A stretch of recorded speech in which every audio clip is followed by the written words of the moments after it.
Namaste. I continue with our fifth reading for Navaratri, and this also about the Devi Lakshmi Narayani, the Devi Incarnate. Yesterday I read a section from Untold Story of Sita, when Sita first comes into the awareness of who she is, her divine nature. This book, which is called Sita's Yoga, takes place toward the latter part of Sita's life, when she's living in the forest after her return from Lanka. And this is the first time I'm writing a story that is not my own, but it's the story of a village woman called Devani. And in the introduction, I explain how this story was told to me. I'm going to be reading chapter 2, called The Yoga of Transcending Identity. Devani had experiences of the Devi as a child, where she saw her in vision and in dream. And she came to develop a relationship with her as her guide, spiritual guide. Then, as a young adult, she's walking in the forest one day and sees Sita with her two children and Soma in the forest. Well, she recognizes her as the one who has appeared to her in vision. And very excitedly, she follows her back to the cottage and realizes she's not a Devi, but a living woman, a great rishi who she can learn from.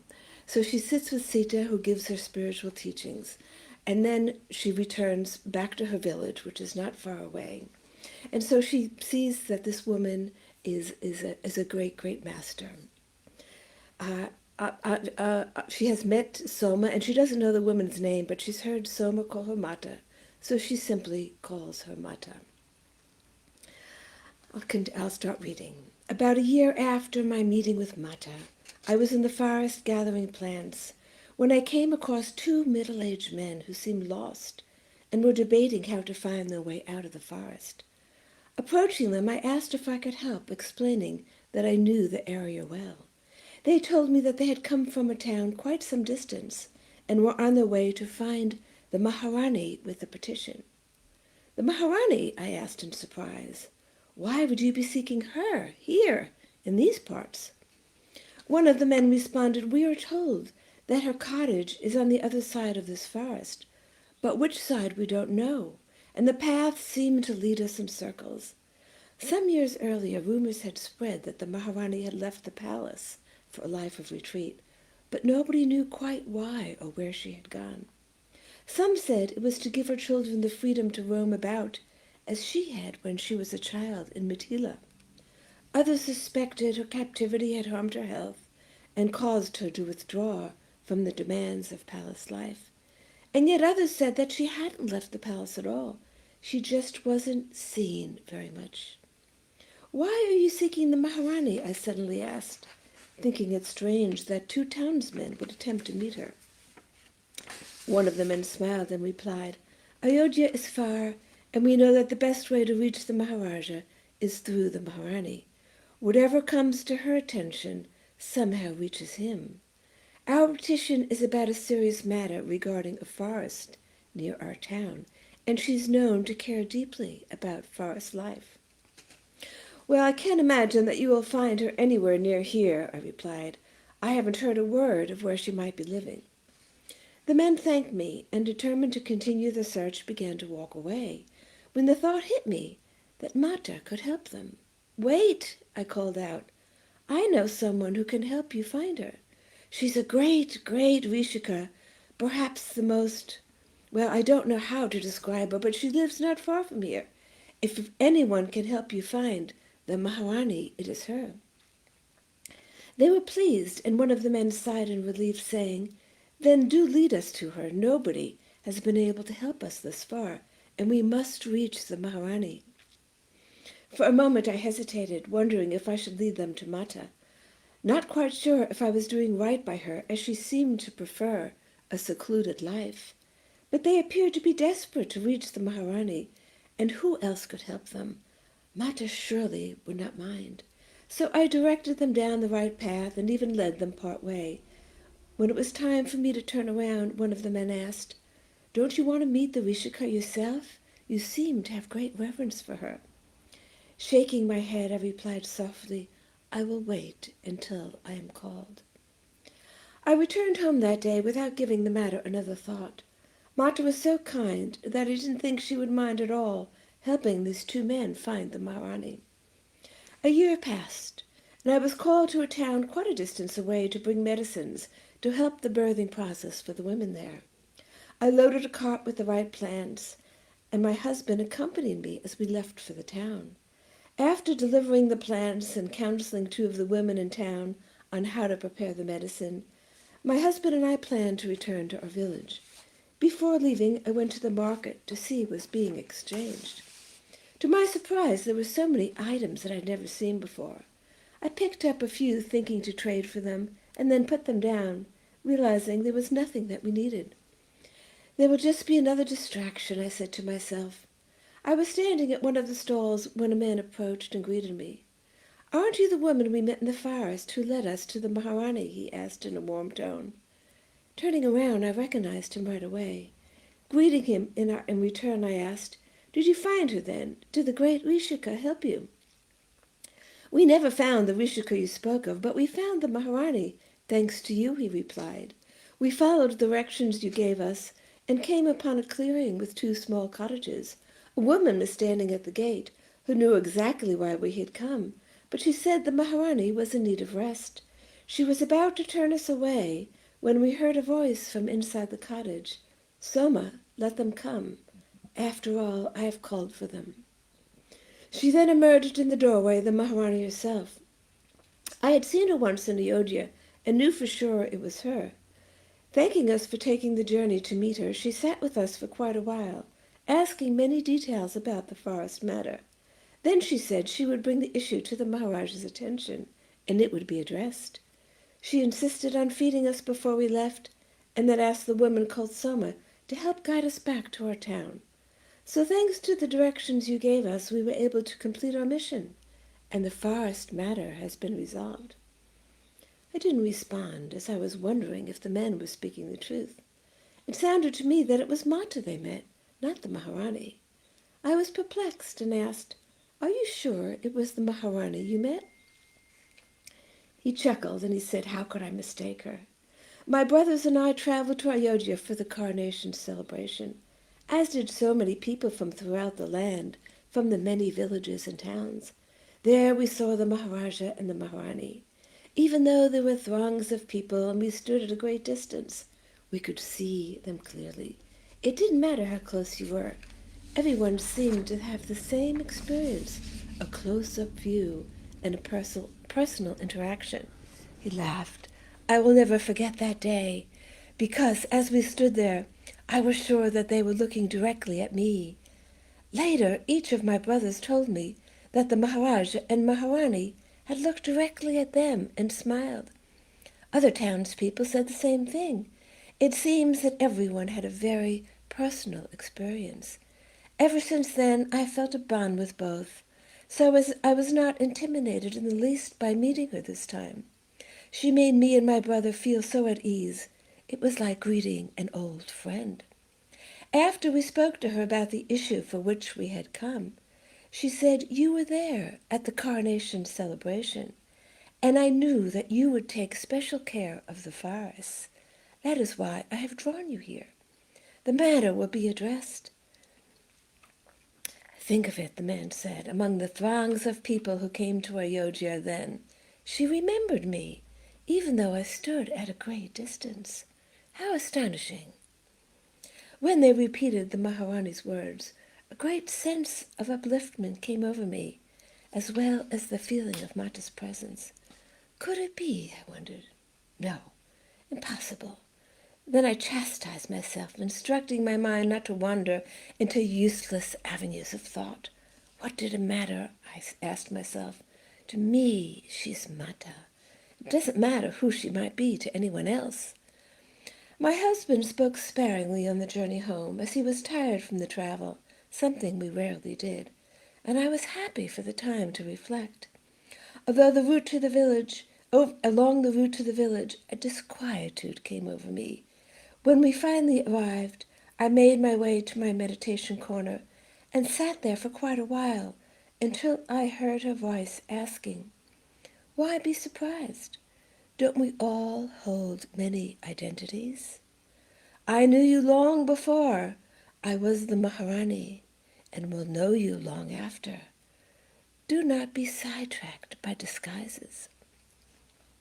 Her words made me wonder if Mata had not disguised herself as the Maharani to help the men. But if that were so, how would she have gotten the message to the Maharaja? And the men said the problem had been solved. I concluded that my limited mind could not resolve my question, so I did my best to put the matter aside. I trusted Mata completely and knew that whatever she did was for the best. 2 years passed, and I had gone to the forest to visit my favorite elder tree, whom I had not visited in quite some time. Lowering myself to the ground, I leaned my back against the trunk, remembering all my early attempts at meditation. You were my witness and my support then, I said fondly to the tree. Its branches seemed to sway in response, and laughingly I said, I know you understand me, and I understand you. Then, after a pause, I whispered, I get the feeling that this may be our goodbye. I don't know why I spoke those words. They just slipped from my mouth. Perhaps it was because the tree was old, and I knew that months might pass before I would have a chance to visit again. I drifted into meditation and felt Mata's presence very strongly.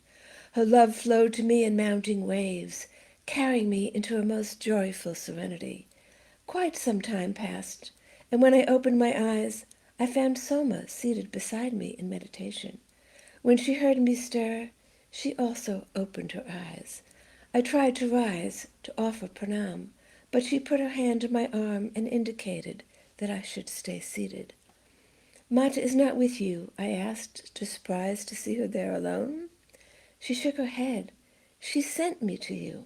She has prepared food for your family. She indicated a basket on the ground beside her. Mata had never sent food before, and I wondered why now. In response, Soma replied, one of the children in your family will soon fall ill. Feed this to her and the others. It will protect them. After a pause, she added, Mata also instruct me to answer your questions. What questions might you have, my dear? By the slight smile on her face, I was aware that she knew my questions. I was silent for a few moments and then asked in a slightly trembling voice, who really is Mata? Who do you think she is? I didn't answer, so she answered for me. As you see her, that is who she is. To each one, she will be different. I don't understand, I murmured. In truth, your question cannot be answered. If you want to know her different identities, her many appearances, I can tell you that. But they are not who she truly is. Is she then really the Maharani, the wife of Sri Ram? That is one of her identities, but she is beyond all identities. She's also the mother of Luv and Kush, the daughter of Janak Baba, the Rajkumari of Mithila. She is the protector of the forest, the plant and animal life, the people, and beyond all that lives. What more do you want to know? I didn't respond, and she continued, when you look at the night sky and see the multitude of stars numbering beyond any count, you are viewing just the barest part of what lies out there, and all of that vastness is just the hem of her skirt. In truth, this whole visible universe is her garment. The universes beyond this visible one, grander and more magnificent, are the jewels that encircle her. She is the essence of all, coming into the world of appearances on rare occasion for a specific purpose. While she is here, she is also there, as are you and I. Don't think this form of yours is who you truly are. It is just one of your appearances. While you are here, I also see you, Devini, there in the celestial world. That is the truer you. You exist in many places simultaneously, my dear, just as Mata does. Only you have closed off your awareness, as most people have. If Mata is the Maharani, then why is she living a simple life in a cottage near the forest? Soma laughed. Who ever said Mata's life is simple? Her life is more complex than anyone can comprehend, as she is in so many places at once, guiding beings on more than just this planet without ever moving. But that is not difficult, since she is the manifestation. She is a manifestation of the universal mind, at one with everything, which is hard for most people to fathom. It is not necessary to know who Mata is, but you will know in time. It is enough to receive her love and give that love to everyone and everything. This is all she asks, nothing more. If Mata is what you describe, then who is the Maharaja? Ah, who is Ram? She let out a great sigh, and then her eyes lit up, a question to which there is also no answer. But I will attempt to describe them, for I cannot speak of one without speaking of the other.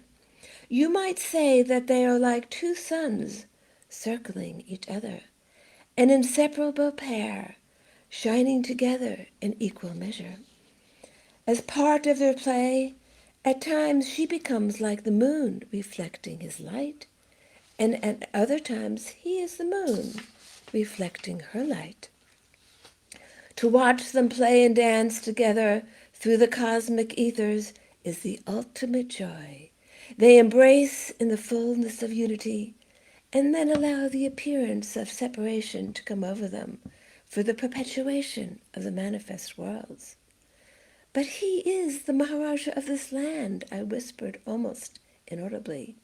That he is, but that is not who he is, she chuckled. Which Ram do you want to know? Which Sita?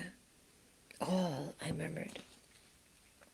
Sita, the mother, is tender yet firm, giving her sons room to explore and roam, yet ever watchful over their well-being. All her efforts are to awaken in them love and a sense of care and responsibility for all that lives.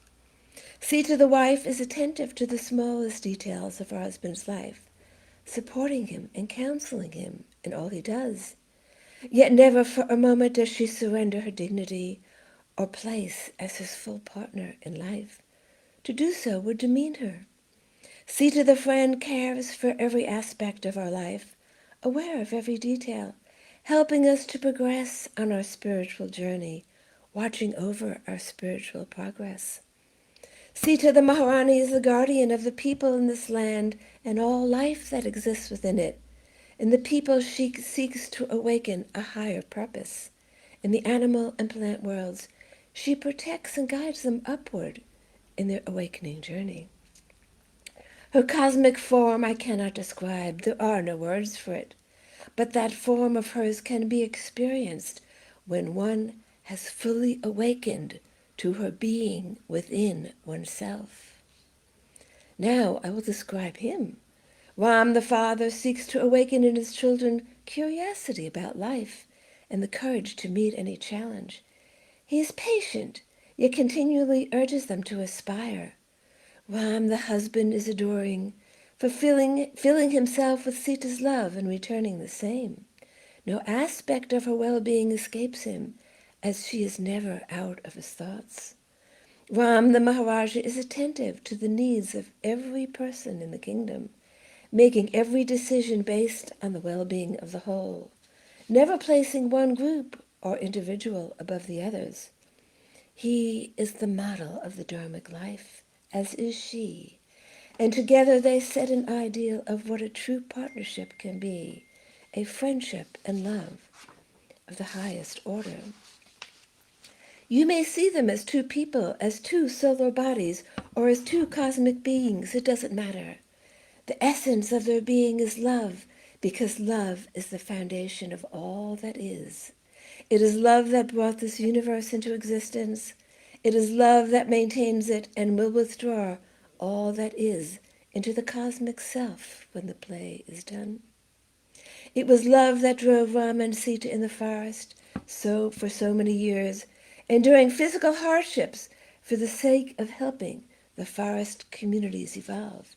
It was love that sent them to Lanka to free their devotee imprisoned in delusion, and to free his followers who had been captivated by his illusionary powers. And it was love that sent Sita into the forest for what you call a simple life. Love for Rishi Brigu, who long ago unknowingly cursed Narayan to know the pain of separation from his wife. Soma stopped speaking and closed her eyes. She remained that way for some time. When she opened her eyes, I asked quietly, "So that is the cause of the separation?" Soma nodded.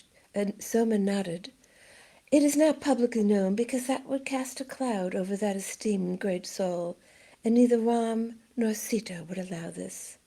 Narayan took on that curse to free Rishi Brigu of his anger, but he can't be fully free until the curse has been fulfilled. I once heard Sita say that the Rishi performed a great service because having to fulfill the curse made her realize that the error of cursing must end.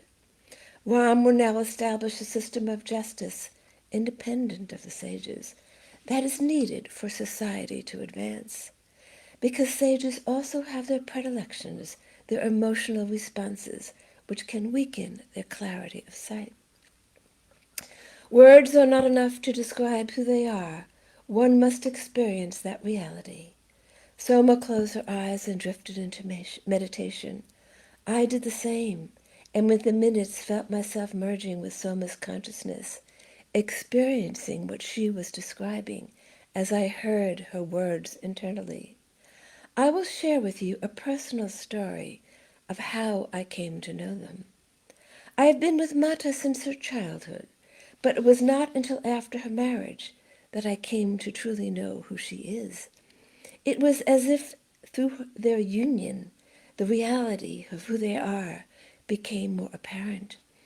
We had just come to Ayodhya, where we were getting adjusted to a new life.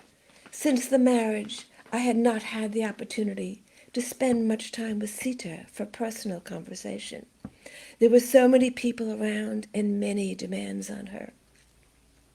When I had first set eyes on Ram and Mithila before the marriage, I saw him in a blaze of light, and I could not help but wonder who this wondrous being was. Yet I never voiced this question. But after we came to Ayodhya, the question continued to haunt me. In the day, I saw him as the Raj Kumar, interacting with his family, an attentive husband to Mata. But at night, when I closed my eyes, I would see him as I first did in a blaze of light. After we had been in Ayodhya for several weeks, I had the opportunity to be alone with Mata. The other servants had retired for the night, and Ram had not yet come to call for her. I had just finished helping her change from her formal wear. I had taken all the jewelry and put it away, and was about to take my leave when she asked me to stay. She sat down on some cushions on the floor, and I seated myself in front of her, looking into her eyes, wondering why she had asked me to remain. Then the question again arose, "Who is Ram?" Her response was internal. I heard a voice from within. "He is the undivided self, the self in all. Beyond time and space, he yet resides in time and space, as there is no place where he is not. His name is the cosmic vibration that brings everything into being. It is inscribed in every element, and just by reciting that sacred name, one can awaken the consciousness that resides in all, in every speck of dust. Yet truly, he has no name, no form. But you can find him in all forms and names, as there is nowhere that he is not. Without him, I am nowhere to be found. With him, I am found everywhere. But one cannot know Ram through words alone. One must experience him, become one with that, awakening that one within your own being. That is how to know Ram. Don't look outside, Soma. Find him as the very essence of yourself." As Mata spoke those words, I was lifted into a supernal reality. All thoughts evaporated as I sank into a deep ocean of bliss, losing all consciousness of the outer world, aware of only that of Ram, Ram, Ram, the great cosmic self which is reflected in all that is. Within that self, I saw all universes floating, turning, changing, evolving. I saw past, present, and future contained within the beginning of the worlds, infinite in number, and their endings, and their new beginnings, the endless rounds of evolving life. And I was part of that evolving life, not separate, but one with it. It was extraordinary, more wondrous than the mind can imagine. I would have remained in that state forever, but could not, for I was called back to the outer world. When I opened my eyes, it was not Sita who sat before me, but Ram, and I could not suppress the question that arose internally. If that is Ram, then who is Sita? And again the internal voice responded, but it was the voice of Ram, not Sita. There is no Ram without Sita, for she enables me to come into being, to express myself through the multitude of universes, through ever-changing forms of life. She is the love that creates and maintains all that is, the dynamism, the magnetic energy that flows through all. Without her, I am nowhere to be found. With her, I am everywhere, in everything. Seek her, and you will find me. Seek me, and you will find her. We are inseparable, the undivided one. Yet there's nowhere to seek, because we are in all that is. Look within, and you will find us residing there, waiting to be awakened. His words again whirled me into a supernal reality, once more sinking into the unending ocean of joy. I found myself by Sita's side, passing through corridors of space and the spaceless realms, beyond the flutterings of thought and self-awareness.